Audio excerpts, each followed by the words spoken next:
The More Money Show with Steve Moore on the Red Apple Podcast Network.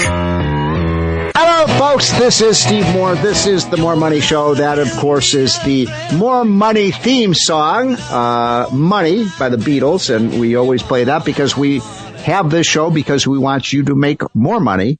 And so it is a great privilege to be with you. There's so much going on today that normally I would give you my 10-minute riff about what's going on, but I'm going to start right away to go to one of my heroes and somebody who is a lot about money, Steve Forbes. We would not have an Unleashed Prosperity organization if it were not for Steve Forbes. He is, as you know, the president of Forbes Media. He ran for president twice and infiltrated the country with amazing ideas. And so, Steve Forbes, thanks for joining on a Saturday. Good to be with you, even though in this part of the world it is freezing. Hopefully that does not reflect the economy. We have got spring coming, both in weather and the economy. I would say that this is a pretty red hot economy. And one of the reasons I called Steve yesterday, I said, I got to get you on the show because of something we were talking with Larry Kudlow about earlier, which is that we have Dow 50,000, which is really pretty amazing, Steve Forbes, because you are maybe a little older than I am, but I remember when I first got started in my career, early 80s, the Dow was at about 1,000. And here we are, some 45 years later, and the Dow is at 50,000. I mean, this is one of the greatest period of wealth creations in history. And I'm old enough to remember in the mid-'70s, when we had a terrible recession, 74, 75, the Dow was in the 500s. So you multiply that by 60-fold. Amazing. Yeah. And so, also, too, during the crisis of 2007, 2000 through 2009, you look at the S&P, that's up tenfold. The Dow was up tenfold. Unbelievable. And the NASDAQ, which reached a high in the early 2000, around 2000 of 5,000, and crashed 80% down to 1,000. So it's come up more than 20-fold. So it's been quite an extraordinary ride. And so it makes you proud to be an American. We've blown away. But there's so many tangents to this story, Steve. I want to, one of the reasons, by the way, Steve Forbes should take a bow on this is because he was one of the architects of the supply side Reagan revolution. And I do think if you wanted to point to one thing that started this, because you're right, the Dow had in the decade before Reagan came into office, the Dow actually lost about 40% of its value in real terms because of the high inflation and high tax rates.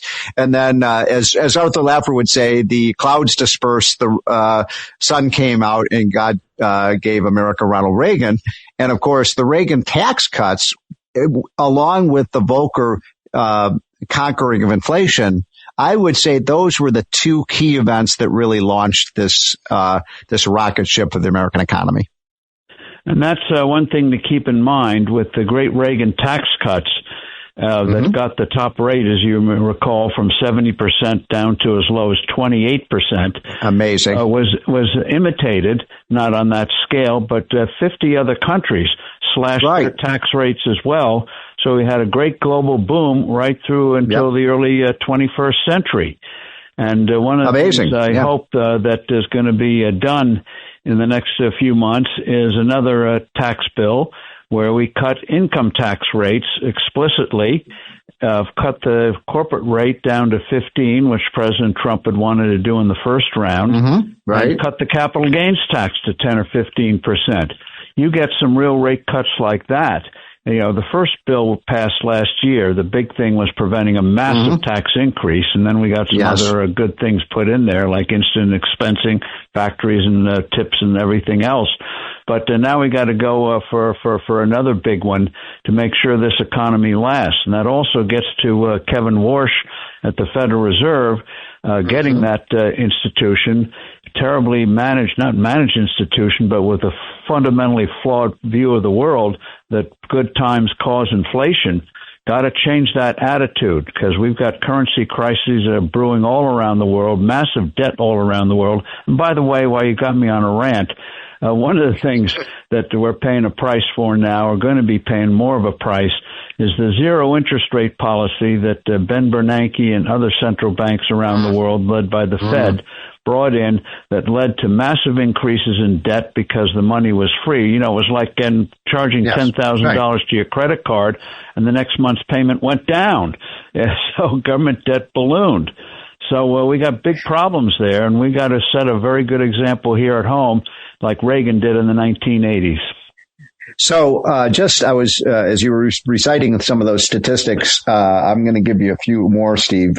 So the top tax rate, as you just said, in 1980 and throughout the 1970s was 70%, and Reagan cut that from 70 to 28%, which is incredible. I mean, that's a 60% decline in tax rates. And of course, that led to a lot of innovation, a lot of entrepreneurship, and a lot of growth and capital coming to the United States. And then the capital gains tax was 40, and today it's at 24%. So I agree with you. We got to keep bringing that down, but still, that's quite a stimulus. And then the corporate tax that you mentioned, I believe it was around 45 to 50% when Reagan came in. I don't remember the exact 48%. 48. And, one of the now we're at 21. In the 80s, we got it down to 35, where it got stuck for over 30 years. Right. And then in President Trump's first term, thanks to you and Arthur and others, whacked it down to 21, and 21. Which was a great stimulus. And now we got to do another round. Couldn't agree more. Now, so the lower tax rates was one thing that happened. We did have sound money throughout most of this period. You're right. We made a bunch of mistakes along the way, but I would say for the most part, we've had we certainly haven't had, I remember when I graduated from college, the mortgage rates were 15% and the inflation rate was 10%. And now we have the inflation rate down to about 2.5% to 3%. So monetary policy, I would say, has been generally pretty good, although mistakes have been made. And then regulation, by the way, I think that deregulation, which started under Reagan and is accelerated under President Trump, has also been a factor. The regulation thing, it's one of those subjects like monetary policy that puts people to sleep. You're not going to, it's not like Real Housewives kind of thing. No appeal there, but it is fundamental. Regulations are a form of taxation. Yes. And we've had estimates from Competitive Enterprise Institutes and others that about $2.5 trillion of regulations have been put on in recent years, which slammed manufacturing. That's what put manufacturing flat on its back. Yes. A typical average employee for a manufacturer, regulations cost $29,000 per employee versus $5,000 or $6,000 in taxes. So that's what ground our economy down, and we made some progress in Trump's first term, but of course Biden reversed it badly. Now we're getting it again, and if they keep pursuing that, as Lee Zeldin did with electronic vehicles and some of these other things, all these appliances they wanted to make so they didn't work anymore, like washing machines that couldn't wash, air conditioners that couldn't cool, heaters that couldn't heat, gas stoves, toilets that didn't flush. Those out. So reversing those is going to not just in the short term, but long term, provide a fundamental positive foundation for future growth. So that voice is that of the great Steve Forbes, and so I wanted to brag on you a little bit because your ideas have really helped change the world, and the two among many that I applaud. We haven't gotten all the way there yet, but we're moving in that direction. It's one, a flat tax, and I think your plan was 17 or 18%. I would love to see that, by the way, and I do think at some point we are going to get to the Steve Forbes flat tax, and then the other idea that it's a real tragedy, Steve Forbes, that when you ran for president, I think it was 1996, was it, that you ran, and you proposed this crazy idea, I'm using that in quotes, crazy, because it was an amazing idea, of letting young people put 10 or 12% of their paycheck into an IRA or, type of account, an index fund. Social Security accounts. And by the way, and this is one of the things I like about, even though it's been made fun of President Trump's baby accounts, I see that as a baby step to bringing in the system in the next few years.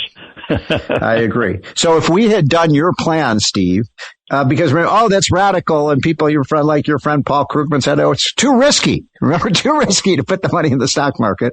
And of course, here we are 30 years later, and the stock market's up 20-fold or something like that since you proposed that idea. We've got to do that, don't we, Steve? We've got to let every young person, put 10, 12% of their paycheck and put it and make it voluntary, by the way. If young people want to stay in Social Security, we'll guarantee you get the crummy benefit you get from Social Security, but under your plan, you're probably going to get 3 or 4 times more. And we would literally, if we'd done your plan, Steve Forbes, virtually every single person who's retiring today would have well over $1 million in their account. And the thing is, one, they'd have 3 to 4 times the benefits they're currently receiving from Social Security. That's right. And also, the nice thing is you get to choose your retirement age. If you want to do it at 60, great. You want to wait to 90, great. Or do it partially when you're 85. And if there's money left in your account, you can pass it on to your heirs, your grandkids, your favorite dog or whatever. But you control it. And the beauty part of this, one of the beauty parts, is that it turns a capital destroyer, which the payroll tax is, into a capital creator, a real engine for the economy. And one of the nice things, if young people have their own personal accounts, one, they learn what capitalism, i.e. money, and they also realize it's their labor that is creating those resources, that money in their accounts, not Washington politicians, not a gift from these free spenders, but their labor. And they're going to have less tolerance for policies that can jeopardize the value of what their labor produced. Yes. We would have created a nation of shareholders. And one of the things that I like about your idea, first of all, people always say, well, it's too late to do it now. It's too late. It's not too late to do that. I mean, look, there's no reason the markets can't continue on with good policies, continue on their upward trajectory.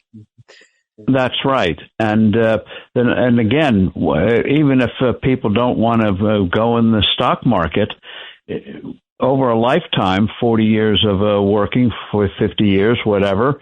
And by the way, I think people are going to change the nature of retirement. You may go out of one profession and end up going into something else because you like to use your time for something that gives you satisfaction, whatever that might be.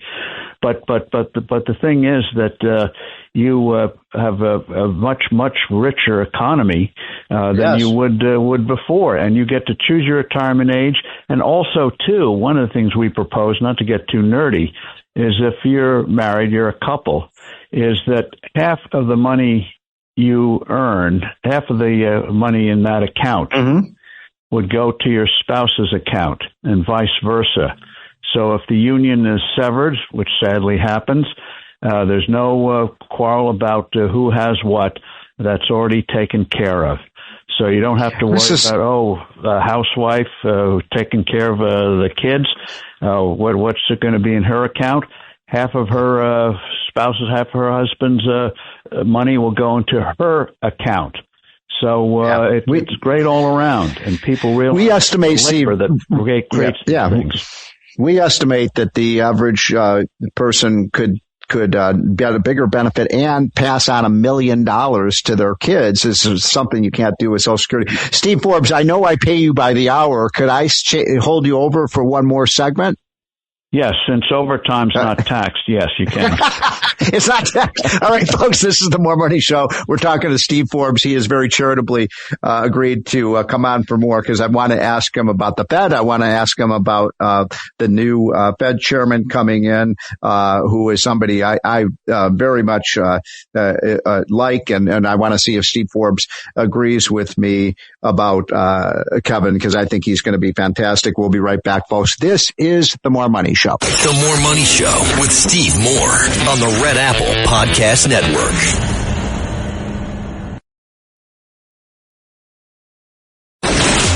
The More Money Show with Steve Moore. Entertaining and informative on the Red Apple Podcast Network. We are back, folks. This is the More Money Show, and I've got a few minutes left with my hero, Steve Forbes. Steve was talking about the flat tax. He was talking about Social Security personal accounts. We're talking about Dow 50,000. I wanted to, Steve, in our last minutes, talk a little bit about Kevin Warsh, who is the new Fed chairman. And there's a lot of acrimony in Washington about whether he will be independent. I think he should be independent. But you know Kevin Warsh probably better than I do. I like the guy a lot. He was our choice, but what do you think? Oh, I think that he will set a course that is best for the country. Stable dollar, making the Fed realize prosperity does not cause inflation, reducing the size of the Fed's balance sheet, and they're grabbing more control over the economy. And that's how you get greater growth and lower interest rates, the natural way, the real way. So I think he'll be good. And this thing about Powell and whether he wasn't truthful to Congress about the Taj Mahal renovations is an irrelevancy. And what Trump should do, President Trump should do, as John Carney and others have suggested, is Trump should issue a pardon. Well, any wrongdoing he did, and get you wrote that done. Yeah, you wrote that great book called Inflation. What's the title of it? Inflation, Why It's Bad. Inflation, what it is, why it's bad, and how to fix it. And do you think he'll fix it? Is Kevin Warsh going to fix it? I think he will. And I think one of the things he recognizes is that there's a difference between price changes that come about because of disruptions to production, like we did during COVID, shut everything down. Guess what? Prices are going to go up because nobody's producing anything. Right. And when you lower the value of the dollar. Yeah. Well, that's what we want, Steve Forbes. We want someone who will protect the value of the dollar, maintain America's status as the world reserve currency. Folks, this is the More Money Show with Steve Forbes. Thanks so much for joining. The More Money Show with Steve Moore on the Red Apple Podcast Network. The More Money Show with Steve Moore. Entertaining and informative on the Red Apple Podcast Network. We are back, folks. This is the More Money Show. Many thanks to Steve Forbes for coming on and sharing his wisdom with us. My next guest is Mike Ybarra. He is the chief medical officer at Pharma, which represents the pharmaceutical drug industry. He's also a physician at Georgetown University Hospital, so he is an expert on healthcare. I got together with him a couple of weeks ago. We spent about an hour and a half talking about what's going on with the healthcare industry and what's going on with prescription drugs. And I thought nobody better get on the show to educate you about all of this than Mike Ybarra. So, Mike, thanks for coming on. Yeah, thanks for having me, Steve. So let's start with the new proposal. Are you familiar with the new proposal that the Trump administration has put out on containing drug costs? Yeah, absolutely. Right. We follow drug pricing really quite closely. It's one of the. Can you hear me, Steve? Yeah, we do. Okay, great. Thank you. Sorry about that. We follow issues related to drug pricing really closely because when we think about, what it takes to have a world-class industry here in the United States, a reimbursement system that rewards innovation is really one of the key pieces of the puzzle. So let's go through then, because look, Americans are concerned about what they call the high cost of prescription drugs, and all the polls are showing people are angry about that. And yet, as you just said, we've dominated the race for the cures for so many amazing breakthroughs in our drugs and vaccines, et cetera. So we do not want to slow the progress we make in curing cancer and heart disease and multiple sclerosis and all these terrible things, Alzheimer's. So, tell me what you like about what Trump has proposed, Mike, and tell me what you don't like about what Trump has proposed, because we all want lower drug prices, but we also, we want to cure these terrible diseases. Yeah, absolutely. So I think you make a lot of really good points. So I'm an emergency physician by training. I take care of patients. And, one of the key things that I always think about is when I'm prescribing a medicine to the patient that I'm taking care of, that taken care of, how are they going to access it? And so oftentimes, that is determined by factors well outside of my control, and quite frankly, well outside of the control of the manufacturer that's making that medicine. When it comes to prescription drugs, we spend decades investing in the R&D needed to come up with a new molecule. There's a lot of basic science research that goes into that. There's years of high risk R&D. And then at the end of the day, when the medicine is ultimately approved and distributed to patients, about 50 cents on the dollar that is collected for the cost of that prescription goes to somebody other than the manufacturer that's making it. So there's a lot of where does the other 50 cents where does the other 50 cents go? Great question. So 50 cents on brand name drugs goes to the manufacturer. The other 50 cents goes to intermediaries in the healthcare supply chain. PBMs, which are known as pharmacy benefit managers, and health insurance companies. They are the ones that sort of negotiate with manufacturers. They extract discounts, and typically those discounts don't flow to patients at the pharmacy counter. And in addition to that, it's really your health insurer and the PBM that decide which drugs are going to be on formulary, what steps you might have to jump through to get access to it. So, from our standpoint, manufacturers bear the scientific risk, and there are others in the supply chain that are capturing a pretty predictable revenue stream that aren't taking on that risk. So when it comes to public policy, I think we've seen some really interesting ideas come out of the administration in terms of, cutting out the middlemen, going directly to patients with some offerings that would allow people to save in some situations by maybe in certain situations, if you have a high deductible health plan, for example, and you're being asked to pay full freight for a prescription medicine, so some of these direct-to-patient offerings, might be a better option for you, and it's something worth looking into.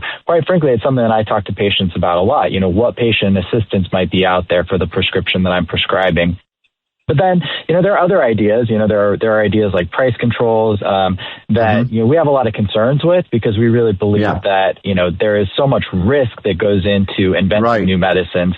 We really need to have a reimbursement system that rewards innovation. Otherwise, we might fall into the trap that other countries have fallen into, particularly Europe, which used to be a leader in biopharmaceutical innovation, but adopted price control policies that really have caused them to fall behind.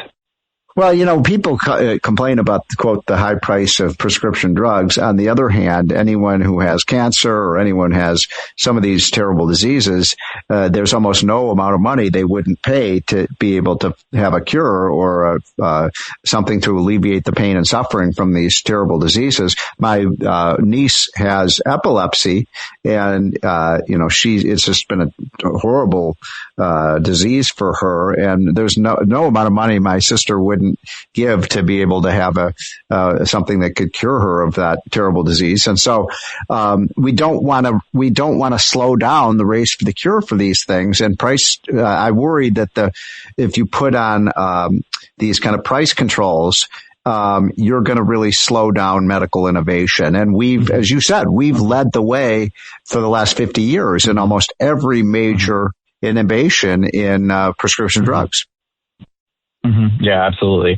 Certainly we don't want patients to bear the brunt of that, cost. And that's why, having, quality insurance, and options for people to access medicines is so important. But as you said, there are reimbursement policies being talked about, that would really undercut U.S. leadership. So importing foreign price controls, for example, is something that we really worry about. Breaking that innovation reward link is something that's really problematic. And, there's other countries that want to take this mantle. We see a lot of research coming out of China now. They have sort of more of they have a really aggressive approach to being a leader in biotech. I attended a scientific meeting earlier, actually it was last year at this point. It was June of last year. And there was sort of the buzz at the meeting was just how many abstracts were coming from scientists in China for new technology in cancer. And so I think they're really, they're looking to be a leader. And so I think we really have to watch that and to take that into account. We don't want to kneecap ourselves with reimbursement policies that would ultimately give them an edge. So, Mike, we've just got a few minutes left. I'm talking to Mike Ybarra, who is the Chief Medical Officer at Pharma, so he knows a lot about the drug industry. And I get questions all the time on my show about, prescription drugs and what we can do to speed up the process to get these drugs on the market. My question for you that I'm asked all the time, Mike, is why is it Americans these drugs were developed here? It was basically American tax dollars and private investment dollars that brought these wonder cures. Why is it we pay more for these things than the Canadians do or the Europeans do or the Asian countries do? It seems very unfair to Americans that we pay more for the things we invented than they do. Yeah, I mean, that question does come up constantly, and people are right to sort of feel that way if they're being asked to pay, substantially more at the pharmacy counter. And, two things I would say. We pay more for medicines in the U.S. One major reason is what I said a few minutes ago. 50 cents on the dollar goes to somebody other than the manufacturer here in the U.S. that spent years investing in the R&D needed to, bring that technology to market. So sort of there are people that didn't take the risk that have a pretty predictable revenue stream, and that's 50% of the dollar spent here. The other aspect of it is that, unfortunately, other countries are very comfortable sort of delaying access to medicines for their patients while they sort of restrict access, ratchet down, prices and price control. So other patients in other countries do have to wait for new treatments for complex diseases like cancer or rare diseases, and that's also not something that I like to see. For all the faults of the U.S. healthcare system, if you do have a serious condition, there's no place in the world that I would rather be to receive that treatment than here to get the most cutting edge treatment. So those are two big areas, and we really got to fix the challenges that patients face when they do go to the pharmacy counter. And so that's where thinking about ways to lower those costs is really important. Couldn't agree more. So we got literally 1 minute left, Mike. Where are we? Do you think we're going to see, breakthroughs in cancer, heart disease, MS? Are we getting close? I certainly hope so. I mean, I've graduated medical school in 2008, so coming up on 20 years in a couple of years. And one of the things that I always tell the medical students I work with when I do work clinically is the stuff that I learned about in medical school has already changed. And my hope for them, the diseases that they've learned about, it is amazing. Like the things that they're learning about in terms of disease prognosis for serious illnesses doesn't have to be that way. So I've seen cancer, really change for several types of cancer. Metastatic melanoma is a good one, certain types of lung cancer. And so, American Cancer Society just came out with some good data. Amazing. Survival for cancer is now, 7 out of 10 survive. So cancer does not have to be a death sentence, and we have more work to do. All right. We got to go, Mike. Thanks so much for imparting your wisdom on us. And we are going to find the race for the cure for these things, but we need the number one pharmaceutical industry in the world. We'll be right back, folks. This is The More Money Show. The More Money Show with Steve Moore on the Red Apple Podcast Network. The More Money Show with Steve Moore on the Red Apple Podcast Network. Hey, folks, we're back. This is the More Money Show, and you're probably wondering why I asked our producer to play that song. And I bet a lot of you know why I asked Matt to put that song on. That's, of course, American Pie. And, of course, the reason I wanted to play that song is many of you probably know that this is the 65th anniversary of the death of the great Buddy Holly. And you all probably know the story that Buddy Holly was in a plane crash with Richie Valens and others, and he would have made. I mean, he died way too young. He probably would have had 25 more hits if he had not died. What a tragedy that Buddy Holly died when he did. But he was a great songwriter, and so was Richie Valens, who was also a youngster, and they died of a plane crash. So anyway, I wanted to get into this issue of what has happened at the Federal Reserve Board.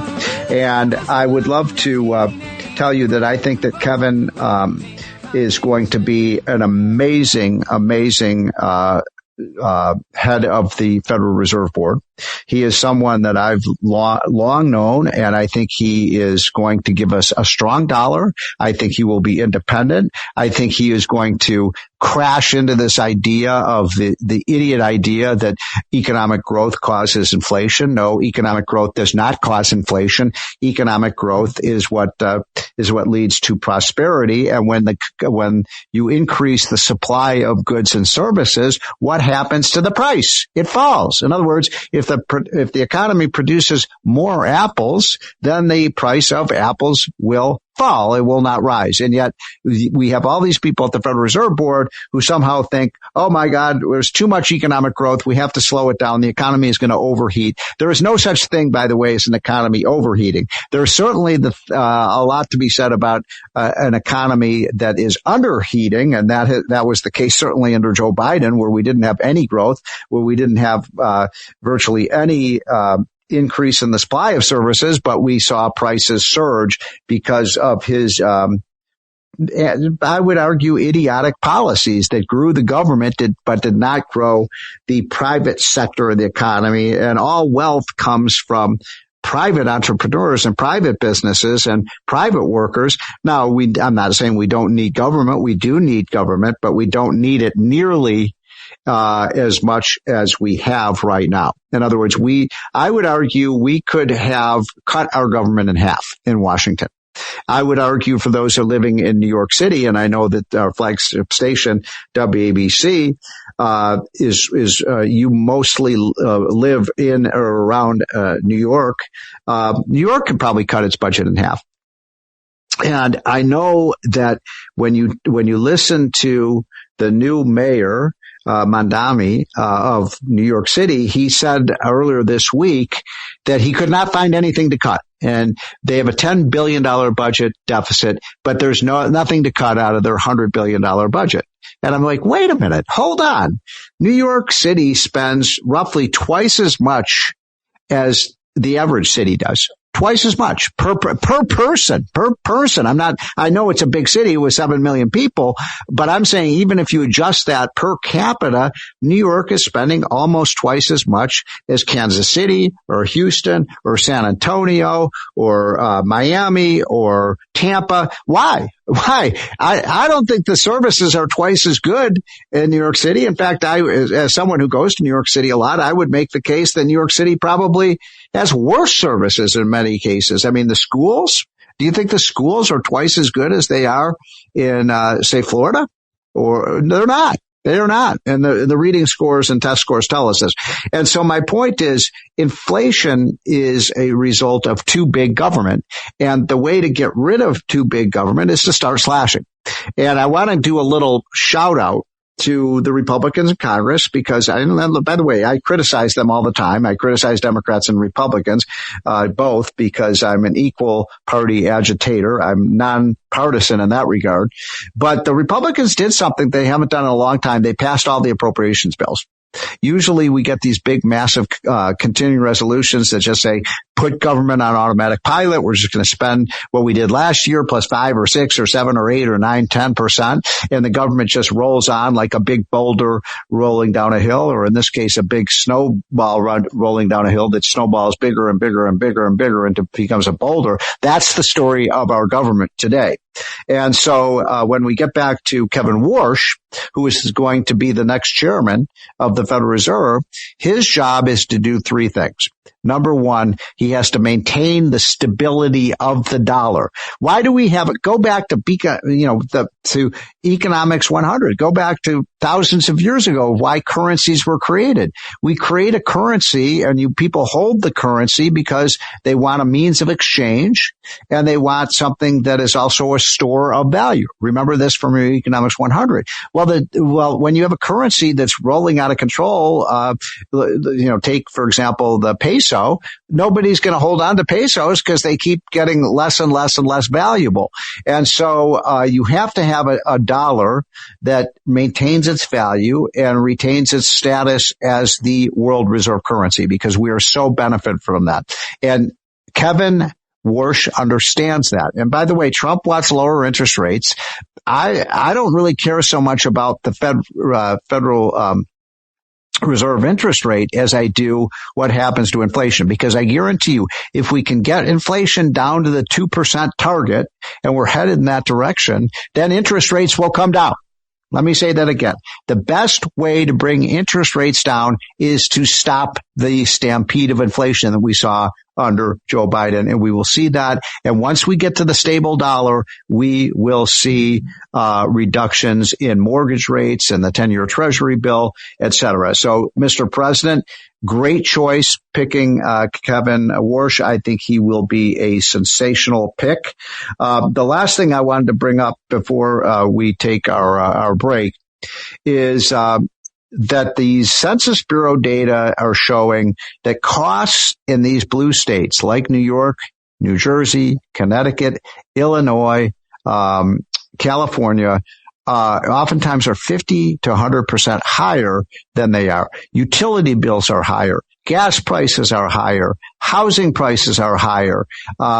Grocery bills are higher in these states. And then you ask the question, why is that? Well, it's because they have so many taxes. They have forced union laws. They have regulations on everything. And what I'm telling you is that if people like Mondani go forward with their agenda, that's not going to lower prices. I mean, riddle me this, Batman. How is it that you're going to lower people's costs if you're raising their taxes? Because we have governors now in New Jersey, new governors in Virginia, a new mayor in New York, new mayors across the country who are saying they're going to raise taxes on people, and somehow that's going to make things affordable. Now, you don't have to be a PhD economist to understand that makes no sense. It just absolutely makes no sense. So, I'm very disturbed by this because these blue states and blue cities are out of control. By the way, the thing that also is much higher in blue states and cities is housing. The housing crisis is a blue city, blue state. The housing prices in New York and Connecticut and New Jersey are twice as high as the same house in a state like Texas. Explain that one to me, folks. We'll be right back. This is The More Money Show. The More Money Show with Steve Moore on the Red Apple Podcast Network.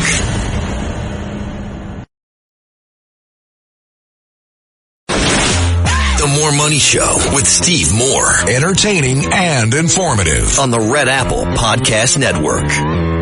Welcome, folks. This is the second hour of the More Money Show, and thank you for joining. And for those of you who are listening in the last hour, you probably know why I asked Matt, our producer, to play some of the Buddy Holly music, because this is the 65th anniversary of the terrible death of Buddy Holly in that plane crash. And by the way, earlier on the show, we played the song American Pie. That was the day that was the line, the day, the music died, and that really was the day. Buddy Holly was a musical genius. He had, I think, 15 top 10 hits, including That'll Be the Day and True Love Ways and all of these amazing songs. What a tragedy he died at such an early age. And by the way, you probably know, if you're older like me, you probably know this story, that also on that plane, which was, I think, leaving from Minnesota and flying to North Dakota. It's amazing that these incredible artists were playing at these small venues back then. And the other two people among the 10 or so that were on that plane were Ricky Valens and Big Bopper. And by the way, do you have that song, Mr. Producer, La Bamba by Ricky Valens? Let's play it.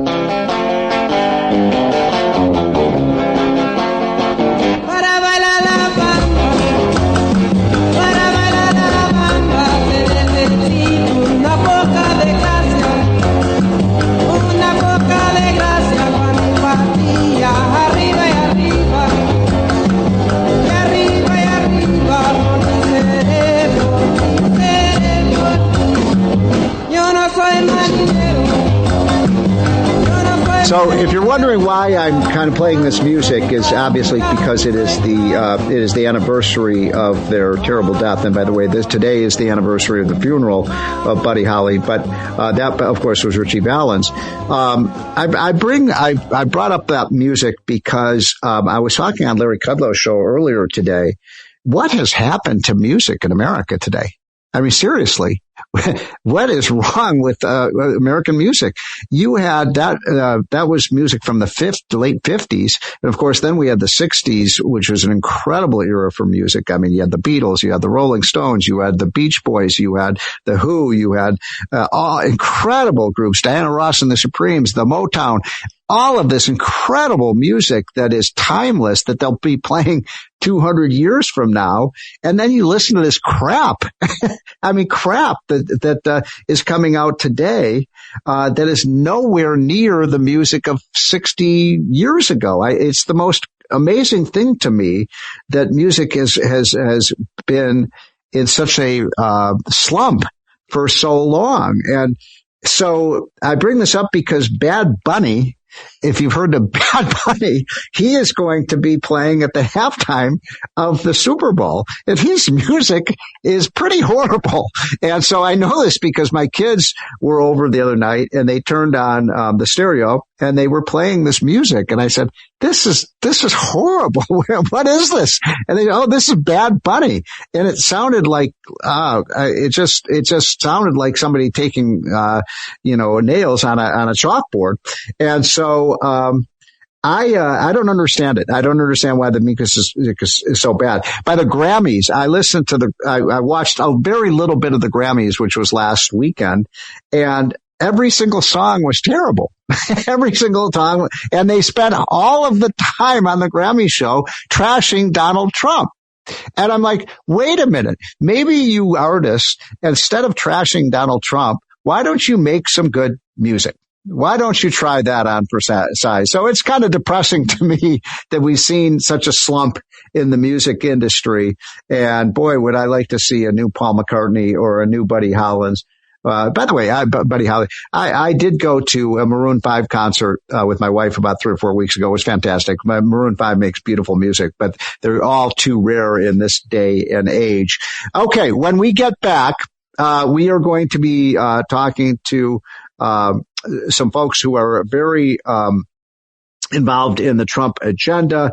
And Alfredo Ortiz is coming on. He's a regular on my show. He's going to talk about what Trump is doing right and what he's doing wrong. And most of the things he's doing right, because we're both great, great admirers of Donald Trump. So, you all know, by the way, that Alfredo Ortiz is the head of the indispensable Job Creators Network. And we will be right back. The More Money Show with Steve Moore on the Red Apple Podcast Network.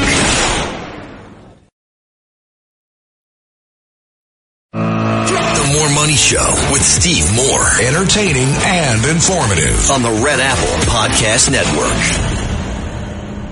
I am back, folks. This is Steve Moore. This is More Money. And of course, that was Donald Trump. And by the way, we were briefly in the top 10. And then, of course, Melania Trump came out with her book. She swept this away. So anyway, it is fun to be with you. I hope you're all staying warm. It is but maybe it's cold outside today. I live in Washington, D.C. metro area. It is about 14 degrees out, and the news service, the weather service says that with wind chill, it were below zero. So that's pretty darn cold for a sleepy southern city like Washington, D.C. It's probably cold where you are. I know we have affiliates all up and down the Northeast. So stay warm. But it's beautiful, by the way, where I am. We have everything snow covered. It's like just this beautiful white, crystal blue, and we have blue skies. So the snow has ended, but it is freezing out there. I'm going to try to go skating on the Potomac River. We've had so much cold weather that the Potomac River, which rarely happens, parts of it are frozen over. So if I'm not on the show next week, it's because I have fallen through the ice. I don't think I'm going to let that happen. I grew up in the Chicago area, so we used to go skating on ponds and rivers and things like that all the time. It's a little different here in the Southeast. My guest is Alfredo Ortiz, who is a great friend. I serve on his board of the Job Creators Network. There's so much I want to talk to Alfredo about. Alfredo, thanks so much for joining. Yeah, absolutely, Steve. And a whole different side of you that I don't remember actually talking much about. You're a music aficionado, ice figure skater. I mean, that's pretty amazing. Well, it is, amazing to me. I don't know if you have any thoughts about this, but, why can't they make great music like we did in the 60s, 70s, and 80s and the stuff today? I'm sorry. I can't stand some of the new music. Yeah, you're absolutely right. That is why I like my Spotify, and I play my 60s, 70s, 80s, 50s music. I do too. And I keep telling you, I'm going to sell my playlist because I've got the greatest playlist, Alfredo. And if you're really good on the radio today, I may even give you my playlist. But it's all Motown, it's Beatles, it's Rolling Stones, I love it. it's all those great groups of yesterday. So let's get down to business. You were instrumental. You personally, and also the Job Creators Network, in getting that tax bill done in 2017. You had the whole road tour all over the country selling the tax cuts, and then of course we worked together last year in getting the big beautiful bill done. That's right. How's it working? It's working great. I have to tell you, Dow 50,000. You got to love that, right? I know, is that amazing? Yeah. Dow 50,000. In fact, I know you and I a lot of times do the Jobs Day on Maria Bartiromo's show. And I think a couple of ones ago, I predicted a Dow 50,000. I think back in October, by the end of the year, everybody thought it was crazy. So I missed it by a month, but I think it's going to be a great year, even beyond the 50,000. Yeah. Yep. I agree. And so, tell us about, cause, people know they got a tax cut, or at least I hope most people know they did, because you did. If you're working and you're paying taxes, you got a tax cut. If you're not working, you probably didn't get a tax cut. But even retirees, by the way, got a tax cut. But, what are the things, that you think are most important in that tax bill? Well, I mean, first of all, not only did they, get a tax cut, but they also avoided a tax increase. Yes. Remember, yes, because it would have been a $2 trillion+ tax increase on the American public. I think it had not gone by. So, so folks did great. Small businesses, two game changers. Steve and you and I have talked about this a lot. But the immediate expensing was truly a game changer, making that permanent, and then also the 20% tax deduction. And by the way, it wasn't only making immediate expensing permanent, but it was actually bringing it back to the 100%, because it had actually gone down to about 60%. So pushing for that to come back to the 100% level, and then making the immediate expensing, like I said, two big game changers for our small businesses. And I'll tell you, there were a lot of small businesses that I knew were ready and waiting for that July 4th day when that was signed, so they could start putting all their plans into action. Incredible. So, by the way, so people know what expensing means, it's basically allowing businesses, when they build a plant or invest in equipment or machinery or research and development, the things that create jobs for Americans, they are able to write off that expense from their taxes the very year that it happens, instead of having to do it over a 10 or 20, or depreciate over a 10 or 20, or some cases 30 years. And so that's a huge incentive, right, Alfredo, for these companies to invest right now. It really is. And especially for our small businesses, when cash flow, right? Cash flow is king. Everybody knows that, right? So this really, really helps your cash flow, because not only are you able to spend that money for that investment, but then deduct 100% of that now right off of your taxes, so that you can. And by the way, just sorry to interrupt, but you should. No. That's the right tax policy. I mean, why should you have to wait? As you just said, if you have a business and maybe you have $1 million in the bank, and you're going to invest, say, $500,000 in upgrading your plant. And if you don't have the cash flow to pay for it, you're not going to be able to invest it. So you should be able to write that off as soon as you incur the expenditure.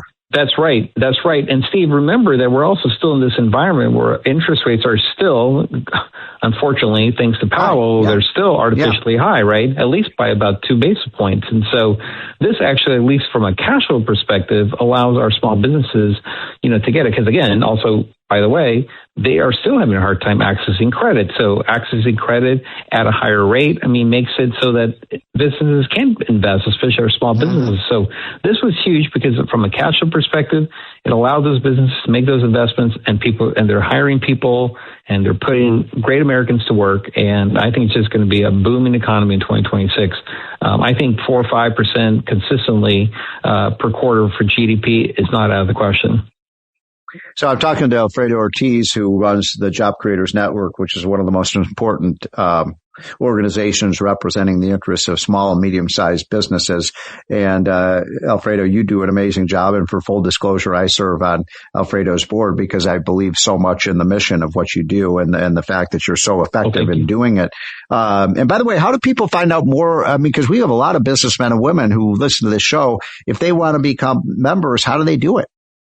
Yeah, absolutely. So very easy, joinjcn.com, or they can look at our website and get some really great information off the website, jobcreatorsnetwork.com. And we have a great program, Steve, which I know you're very familiar with, called the Small Business Advocate Program. And we actually encourage some, brave small businesses to help join the fight, because we have to fight for our small businesses. Unfortunately, the U.S. Chamber is not going to do it. I'm sorry, but the NFIB, the National Federation of Independent Businesses, not to badmouth anybody, but they're not going to do it either. We are fighting on the line day in and day out. We are the ones that are sitting there with, as you know, with the speaker, with, the House leadership, and getting stuff done for our small businesses.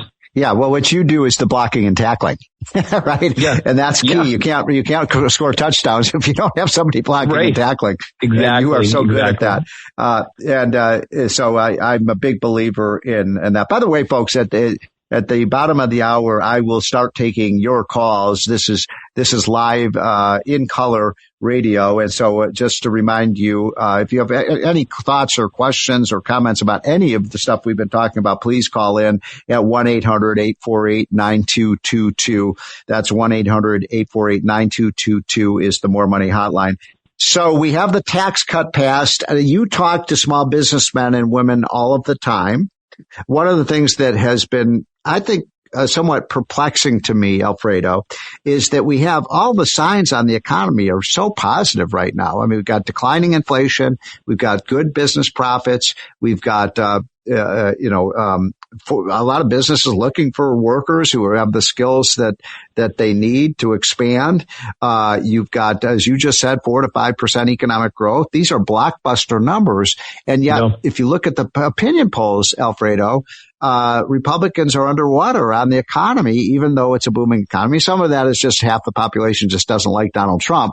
But what's going on there? And when you talk to your small business members, what are they telling you? Well, fortunately, that is turning around. So I think that's the great thing. I think the uncertainty that came from the tariffs definitely had impacted that from a business perspective, right? So, because, businesses don't like uncertainty. We all know that, right? So when you have certainty, then they can start making the business plans and moving things forward. And so now that I think the dust is settling and we're seeing that there's no big tariff inflation like a lot of predictions have been made, there's no recession out there. I think we pretty much know that. I think folks are feeling better about 2026. If you look at the end of the year, in 2025, because it's really funny, Steve, and so one of the things, a great line that I always remember, a very, very smart person telling me is what people say and what people do are two totally different That's so things, true. Right? Yes. Yep. And so people might have been saying that they weren't feeling great about the economy, but look at what the spending did, the holiday spending at the end of last year, record setting. Right. And so people were actually still feeling good about the spending. And I think part of it is, of course, when you have, the liberal, unfortunate media controls 80% of the media messages, right, between social media and all that other stuff. So when you have that much messaging going on, and look, I will say, honestly, the Republicans, I think, dropped the ball. I think they fumbled a little bit on the communication side on selling the win, right? Yes. I think they got a little bit distracted from other things. And I think they forgot that selling the win is just as important as actually getting the win. And so making sure that people understand that. That's true. So one of the things that, the economy is doing well. It's just objectively speaking, it is doing very well. I mean, people are upset about the cost of healthcare and maybe buying a steak or a hamburger. But, for the most part, this is a really strong economy. But one of the things you and I have talked about, I do think that the White House stumbled on, this deportation issue. I'll give you my quick take on this, Alfredo. I think, first of all, Tom Homan and Donald Trump did an amazing job securing our border. If I'm all for immigration as you are, but the immigrants have to come in legally, not illegally. And so we're down by 92 to 93%, thanks to Tom Homan. And then you've got to get rid of the criminal aliens that are in this country who are either terrorists or people who are gang members or people who have committed, felonies. They should be deported. And Tom Homan told me that he has deported 300,000 criminal aliens, which is one of the reasons, by the way, the crime rate is down dramatically over the last year because we've gotten rid of criminals. But then they're going into Home Depots, they're going into stores, they're going into farms, and they're taking out people who are just working. They're paying taxes. They're not criminals. And I think that, I don't think the American people support that policy. And I think that's hurt Republicans. Yeah, Steve, I think you're absolutely right on that. And I think, look, I mean, the safe border, right? Border security, border enforcement, I think it's still a 70+% issue. Right. Yes. 70% of the public, of Americans, really support that. Right. I think what happened here is that support doesn't necessarily translate into the enforcement technique. Right. So it's kind of like a bifurcated issue.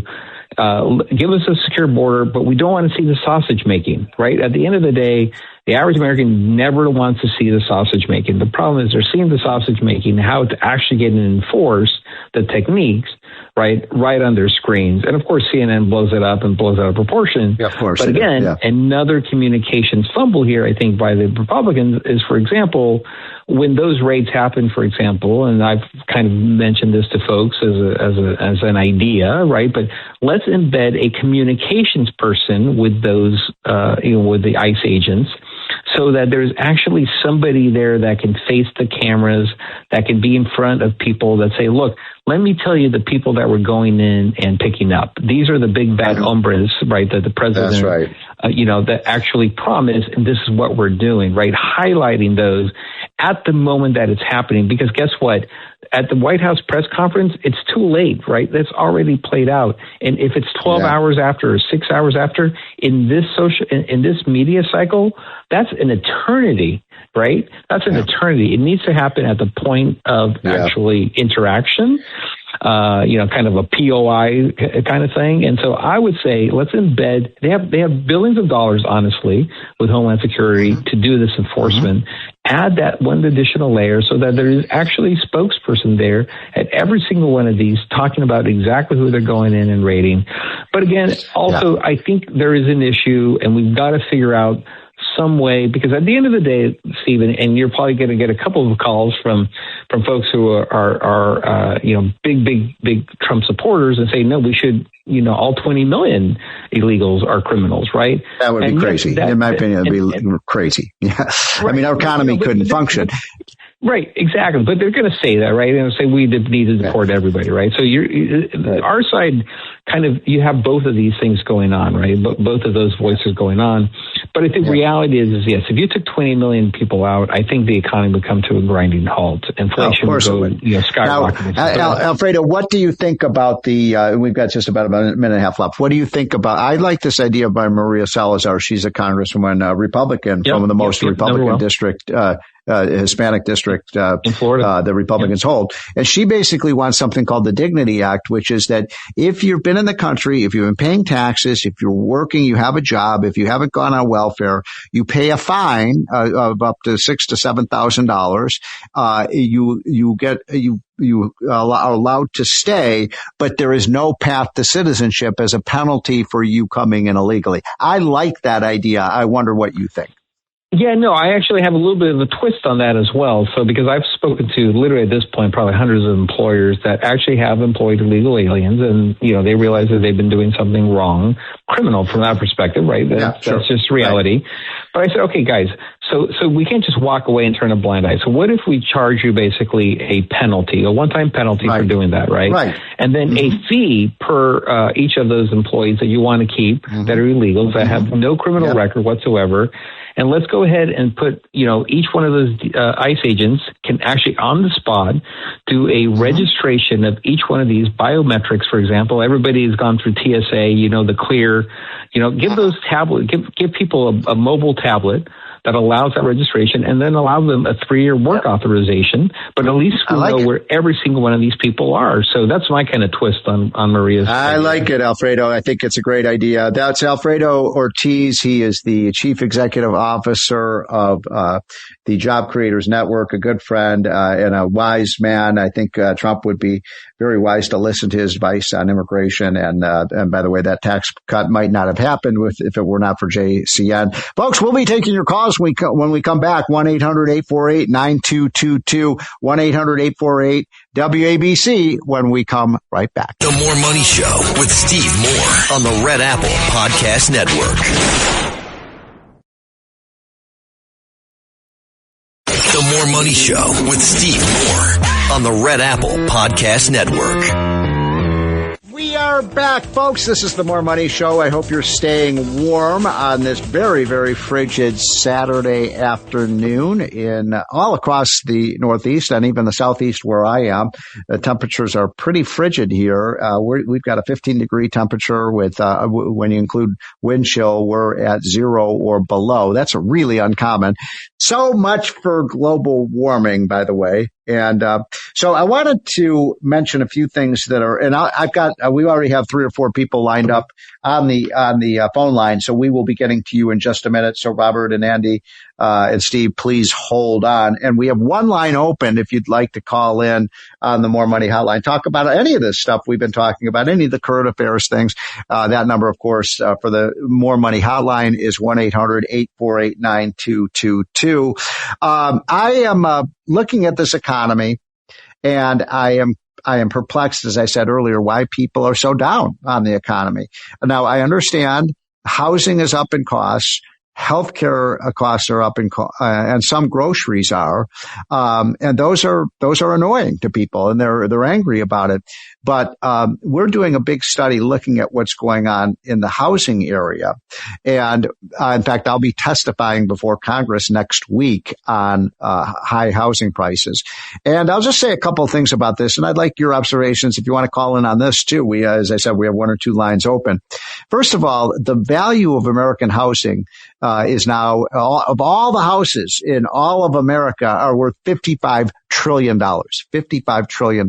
So, if you own a house, and I bet a lot of you who are listening to the show own your home or apartment or condominium, then you always want that asset to go up in value. You don't want it to go down in value, because like my wife and I, we bought our house, about 6 or 7 years ago, and we've had a nice run up in the value of that house, which is good for us, because that means when we sell the house, we're going to have more money available for when we retire, maybe move to Florida and go play golf, Lord knows. But I'm not going to do that anytime soon. But my point is, for most Americans that own a home, that's their principal asset. And so you do not want to see lower prices of homes, because if home prices fall, then guess what? That's like Detroit. Remember when Detroit collapsed about 15 years ago? You could buy a house in some neighborhoods in Detroit for $5,000.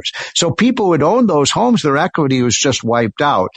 We are also seeing that, people want to buy houses in red states, because that's where people are moving to. And for regular listeners of the show know that the tide is millions of people leaving high tax and high regulation blue states, and they're moving to red states. They're moving to Florida, and they're moving to Texas, and they're moving to the Carolinas, and they're even moving to states like Alabama and Mississippi and Arkansas, where states that used to be laughing stocks are now prime destinations, because you can't live in California anymore. It's harder and harder every day to live in New York City. And I mentioned earlier on the show, how could this new mayor, Mandami, talk about how we can't find anywhere to cut out of $100 billion budget, and he says he's going to have to raise tax on rich people. Okay, do it. And then you're not going to have any rich people left. It's that simple. California's trying to do the same thing. We're going to have a billionaire tax. Guess what? Already 5 billionaires have left California, and it's going to be a stampede. Then how are you going to tax them?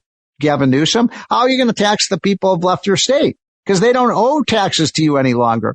So, the real growth of the country is in these red states. And by the way, housing is pretty affordable. Now, Florida, actually, there's so many people moving to Florida. Florida housing is expensive, but you can live in North Carolina. You can live in Georgia. You can live in South Carolina. You can live in Utah, Idaho, Montana, and housing is still pretty cheap, because they don't have all the union work rules. They don't have all the zoning requirements. They don't have the not in my backyard ideas. I mean, Houston and, let's say, New York City are both very major cities. I think Houston's like a fourth or fifth largest city.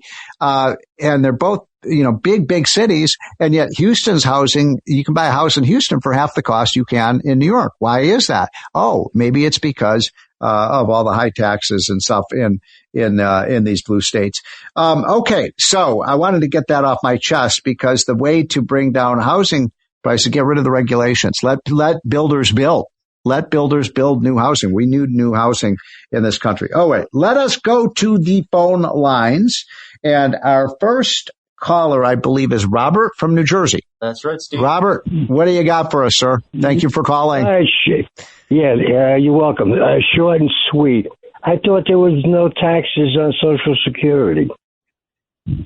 And I believe that you're not. I believe the law is now, I think it is totally phased in, that Social Security benefits will no longer be taxed. I'm going to double check on that, but I believe you are right, sir. Now, why do you ask?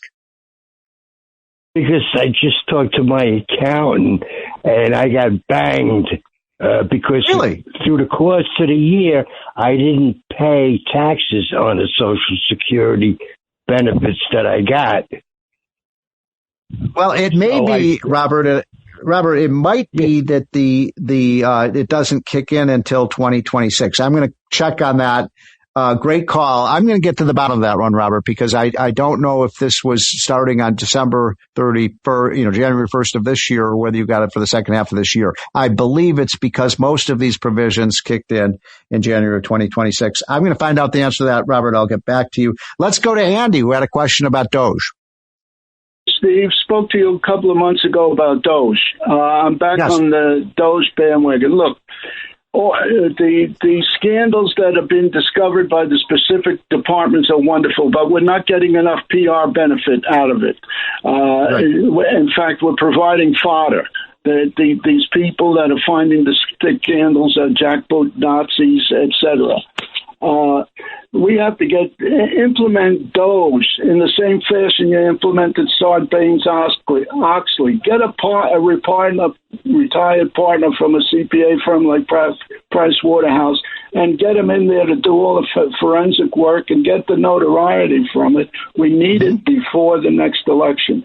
As far as the previous gentleman, he didn't understand what his accountant told him. I'm a CPA. I just finished my tax return, and there's no tax on my Social Security. Great point. Thank you for calling. I am totally with you, Andy. I think Doge was an amazing thing, and I think it has saved hundreds of billions of dollars, but the savings could be a lot more than that. I mean, we could save trillions of dollars, and we're learning every day, folks, about the fraud that is going on in this country with the welfare programs. It is outrageous. It is so outrageous what is happening in Minnesota, in New York, in California, and what's happening. The reason that the fraud is so out of hand in food stamps, in the housing programs, in the daycare centers, all of these things is because the blue state governors and the blue states mayors want it to happen. They are not doing any enforcement to make sure that the people are actually eligible for the program because they view it as free money going into their city or state. They view it as a stimulus to the economy when people are cheating American taxpayers. It is, I almost have smoke coming out of my ears. I am so angry about this. And so, Gavin Newsom says, well, come on, everybody sign up for all these programs because it's free money to our state. Same thing in and what's really outrageous is in Minnesota, where, we don't know the exact amount. It's easily $10 billion, not million, $10 billion has been stolen. As I've said before on the show, it'd be like somebody coming up to you and sticking a gun at your face and taking money out of your wallet. That's what these swindlers are doing. And the media, I turn on CNN or I turn MSNBC or because I have to watch all these shows, and they're talking about as if the villain was the watchdog. The one who uncovered the fraud is the villain, not the people who are stealing the money. I mean, this is craziness that is going on in this country. And so here's my position on Minneapolis, by the way. I think I would pull out the ICE agents. It's your city. If you want it to go to hell, I don't think people in Georgia or people in New York should have to pay to keep your city safe. And then we should pull the ICE people out. And then we should say, you're not getting another dime of federal money until you send us back the money you stole from us. It's that simple. But they're defending the fraud. Chuck Schumer is defending the fraud. The activists are defending the fraud. They want it to happen. I'm not kidding you. And God, I'm so angry right now. What about the fact that Chuck Schumer basically said he was going to shut down the government again? He was going to shut down the entire federal government unless the Republicans pulled back on their bill for election integrity. All that bill did, among other things, but the most important thing it did is say you have to have a valid ID with a photograph on it to be able to vote in this country. Gee, you need a photo ID for virtually everything else you do. When I go to the grocery store sometime and I have to pull out my credit card, they say, can I see your ID, folks? I can't get on an airplane without a valid ID, but you can go out and vote. And they think it's racist. They think it's racist. I mean, Chuck Schumer said this on the Senate floor. It is racist to require people to have a photo ID to vote.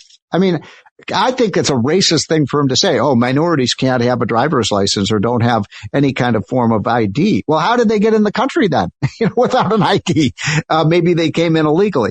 So my point is, we need to have an ID system. And the reason that Chuck Schumer doesn't want a real ID for people is because he believes that's how Democrats win elections, with phony votes. And we cannot have a democratic society. They always talk about threats to democracy. Isn't it a threat to democracy when somebody steals your vote? And by the way, if someone who is not eligible to vote votes for the other person that you voting for, they just stole your vote, right? They are basically disenfranchising you when they steal and they vote fraudulently in this country. Chuck Schumer is in favor of vote fraud. Literally, I went out and said it. Chuck Schumer wants voter fraud to happen, and he's saying anyone who's against, is against letting anybody who wants to vote is a racist. Crazy. Okay, I'm going to have to take a break now, folks. I am so angry right now about what's going on with the Democrats, and I'm not a big fan of the Republicans either, but come on. Voter ID is not racist. It's not Jim Crow law. It's just ensuring election integrity in this country. And unless we have it, our democracy doesn't work. We'll be right back. The More Money Show with Steve Moore on the Red Apple Podcast Network.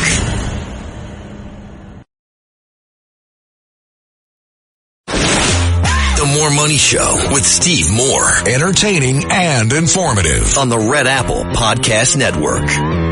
Hey, folks, we're back. This is the More Money Show. I want to remind people, by the way, that if you want to get our More Money hotline at the Unleash Prosperity, just go to unleashprosperity.com and sign up for the hotline. It's a daily economic newsletter. We have, I think, about 150,000 people every morning who get it, including people at the White House, people in Congress, CEOs. You can read it in 5 or 6 minutes every morning. I think you'll enjoy it. I always say, if you want to be the smartest person in the room when politics and the economy comes up, just get the hotline. And, I can't tell you how many people like Newt Gingrich say, this is like the first thing I read in the morning. One of the senators told me the other day, it's my caffeine in the morning. So if you want your caffeine in the morning, other than your Starbucks coffee, go to, unleashprosperity.com. and sign up. Just click on a hotline and we will send it to you. And did I mention that it is absolutely free? It costs you nothing. So why are people not signing up? I mean, we have a lot of people who signed up for it, but there's no reason to not sign up for it because it's absolutely free. And if you don't like it, you can just unsubscribe, but I think you will very much enjoy it. So, I wanted to, before I get to, we've got a bunch of people on the line and I love that because I learned so much, by the way, listening to you. I always say one of the themes of the More Money Show is that I'm not the greatest radio talk show host, but we have some of the smartest listeners in the country. And that's why I love taking your calls. So anyway, on the Social Security taxes issue that was brought up earlier, I'm reading the summary of the law, and what it says is there's this new senior bonus deduction. So you get a $6,000 deduction if you're on Social Security from 25 to 28. That's and that 25 to 28, right? Yeah, and it reduces your taxable income as a way to reduce your burden on paying on your Social Security benefits. So I'm gonna learn more about that and exactly how it works for our seniors, and I will be back with more details to come. But in the meantime, let us go to the phones, and let us start with Richie in the Bronx. Good afternoon, Steve. Yes. Hi, Richie. I am. Good afternoon, Steve. Thank you for calling. You're welcome. I think at the beginning of your show, you mentioned the federal debt. Yes. And I would submit that we do not know the true position of the federal government, because the federal government does not have, at least not for public consumption, a capital assets budget or a capital assets accounting system. Yes. Well, that's partly true and partly not true. So there is a capital budget, but nobody talks about it.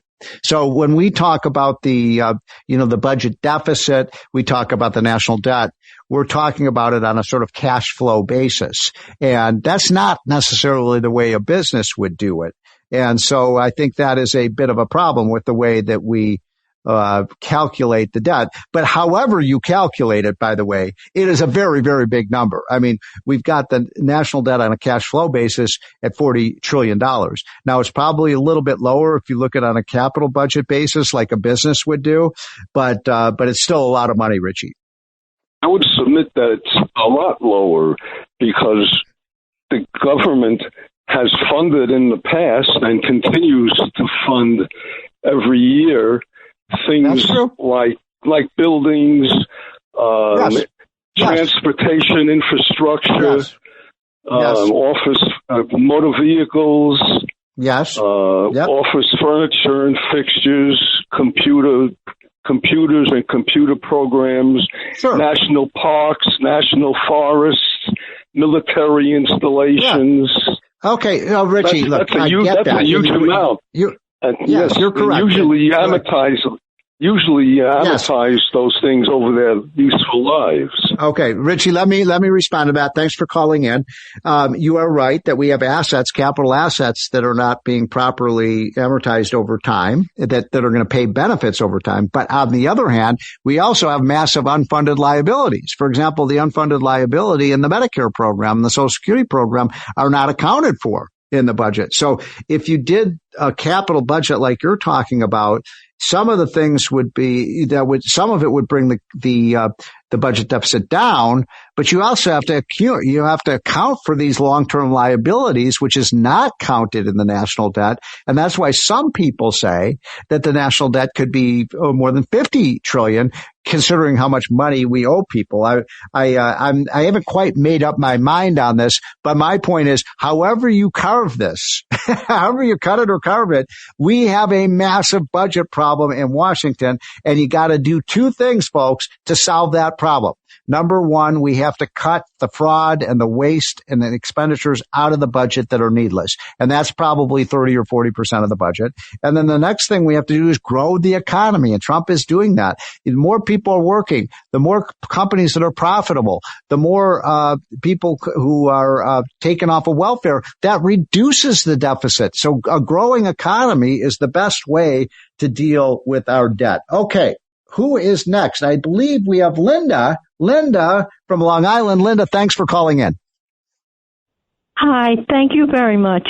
I want to compliment you again. You tried to explain the interest rate. You're the only one who tries to explain it because nobody understands it. Well, when you say the interest rate, hold on. Yes. Linda, hold on. Do you mean And I have a question. Yes. Okay, but before you do, I have a question for you.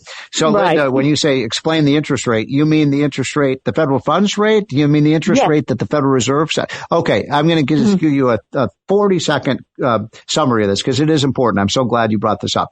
So the Federal Reserve Board does not control the mortgage rate. They don't control the 10-year Treasury bill rate. The interest rates that matter to us are controlled by who? The market, the marketplace. The government doesn't set that. And so when people say, and even my friend Donald Trump, who I adore, I think the guy's done an amazing job, but he keeps saying, well, the federal funds rate should be reduced. When they do that, Linda, what they're doing is pushing more money into the economy, and that could cause inflation. And so we have to be very careful about saying, oh, all the Fed has to do is cut the interest rate. Well, they could cut the interest rate to zero, but guess what? You're flushing all this money into the economy. And Linda, if you put more money into the economy, what happens to inflation? Goes up. Yes, thank you. Ding, ding, you got it in That's economics exactly today. what happened. So we talked about I think a lot of these fools in Washington don't understand that. And exactly. So the last time we cut the federal funds rate under Jerome Powell, what happened to the mortgage rate? It didn't go down. Up. It went up. No, and the it reason went up. the mortgage rate went up was because people are worried about more inflation. And the best way to bring inflation down, interest rates down, is to bring inflation down. You got that, Linda?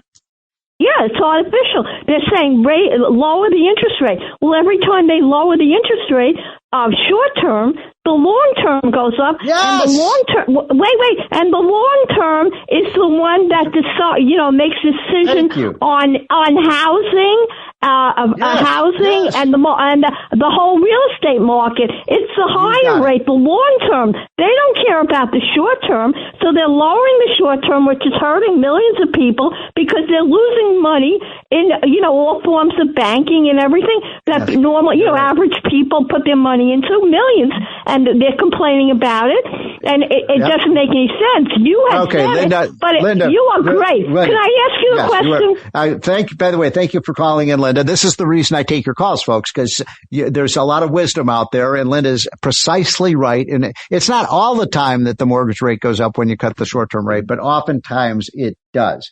So you get your A in economics today, Linda. Congratulations. And let us go with Gordon in Brooklyn.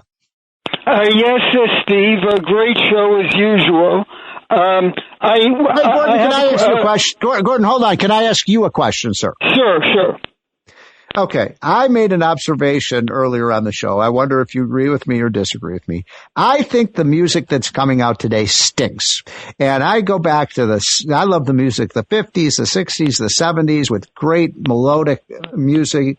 And I don't hear that anymore. And I wonder what you think. Well, I am old enough to answer that question, certainly. I'm over 70.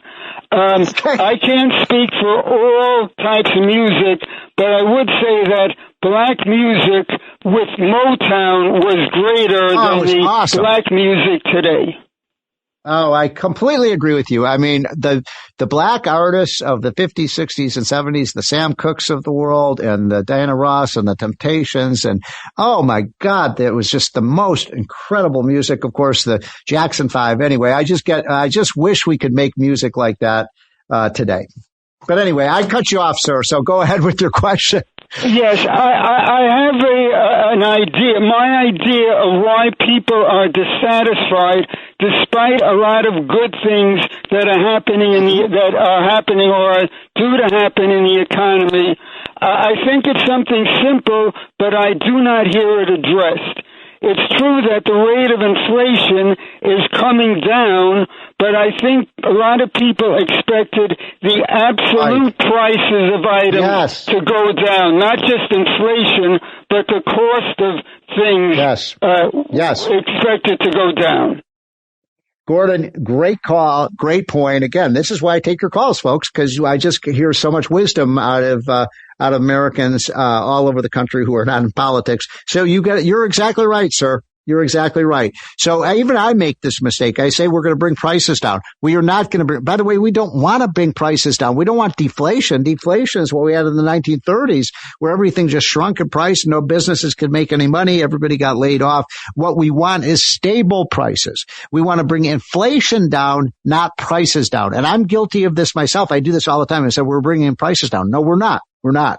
And so I think you're right. The public is very confused by this, and it's the use of language that matters. What Trump has done is the inflation rate, we had a 21% increase in prices when Joe Biden was president because he was an economic moron. And I hate to say that about our president, but he simply was. He didn't know what he was doing. We don't even know who was calling the shots in the White House because clearly in his last 2 years he was not, he was not able to make these kinds of decisions.